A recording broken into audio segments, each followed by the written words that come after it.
స్వామి వివేకానంద గారు చెప్పినట్టుగా ఎన్నో అద్భుతాలు ఆయన సాధించాడు. ఎన్నో మర్చిపోలేని జ్ఞాపకాలు ఈ భూమి మీద విడిచి వెళ్ళిపోయాడు. ఆయన మర్చిపోలేని జ్ఞాపకాలు భూమి మీద విడిచి వెళ్ళిపోయాడు. ఎన్నో అద్భుతాలు సృష్టించాడు.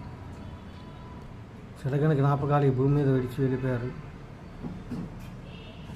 చేయగలిగినంత మేలు ఈ సమాజానికి చేసి వెళ్ళిపోయిన మహనీయుడు కారణజన్ముడు కీర్తిశేషులు ఎన్టీ రామారావు గారు.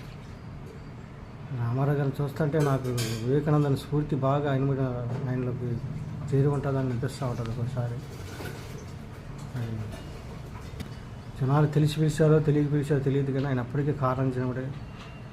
మరి ఎందుకనేది కూడా నేను అంతకుముందు వీడియోలో చెప్పాను. మరి విషయం మరి కర్ణుడిలో ఒక దాన గుణాన్ని మైత్రి గుణాన్ని చూపించాడు. దుర్యోధన ఒక హేతువాదిగా చూపించాడు. అలాగే రావణ బ్రహ్మలో ఒక శివభక్తి కోణాన్ని చూపించారు మనకి.